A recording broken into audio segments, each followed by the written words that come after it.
Og så er der det med din mor. Hun vil så gerne have, at du begynder i en normal klasse. Du kunne godt gøre hende stolt, ikke? Hun gør så meget for dig. Ja. Hun gør? Ja! Så kunne du jo godt gøre det for hendes skyld. Hvad snakker du om? Jeg kan jo ikke læse og skrive. Ej, det passer nu ikke. Jeg har snakket med en af dine lærere. Hun siger, du har gjort så store fremskridt i både matematik og i dansk. Hun løber jo. Jeg er så dårlig til dansk. Jonas, har du noget, du vil sige til mig? Nej, det var ikke min skyld. Det er hende der, Emilie, hun er fucking irriterende. Vi sad og fik kvarter, og så tager hun telefonen fra mig. Hun tror måske, hun er en lærer eller sådan noget. Men du skal jo ikke skubbe til Emilie. Har hun sagt det? Har hun sagt det? Jeg har ikke skubbet til Emilie. Jeg skulle bare have min telefon tilbage. Fucking bitch. Du skal ikke skubbe til hende. Det var et dask.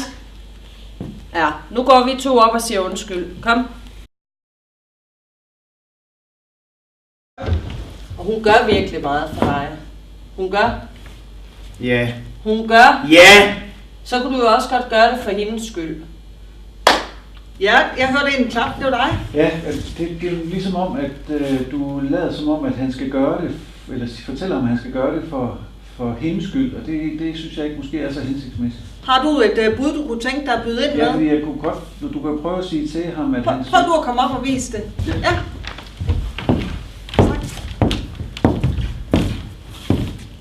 Jamen, jeg synes jo godt, du kan prøve at gøre det, om ikke andet så for din egen skyld, for at kunne lære at læse og skrive, så du kan prøve det senere. Hvad snakker du, mand? Jeg er jo dum. Nej, det er der jo ikke ingen, der er. Alle kan jo lære at skrive og læse, men man skal bare kunne det lidt mere. Man skal ville det lidt mere. Men hvis du ikke vil det, så kommer du aldrig til det. Vil du det? Jeg kan jo ikke, mand. Hvad gør du i supermarkedet, når du skal finde ud af, hvad det er, du skal have, hvornår sidste salgsdato er? Så hvordan læser du det?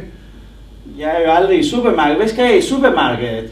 Jamen, når du køber ind og laver mad, for at finde ud af, hvad en opskrift, eller når du skal læse på, hvordan bilstaven den virker. Jo, men det gør alle, tror jeg. Ja, men du skal gøre det for din egen skyld, du skal, synes jeg.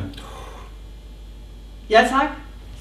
Kom du med fik du dit bud gennemført? Ja, men jeg synes, det var sådan lidt en overgreb, at jeg sådan fortæller ham formenende. Så jeg synes ikke selv, jeg gjorde det alt for fedt. Men jeg vil gerne sige tak for dit bud, og så spørger jeg jer herude, hvad var det I så, der skete? Skete der noget med Jonas, der blev sagt, jamen det er jo for din egen skyld, og ikke for din mors skyld?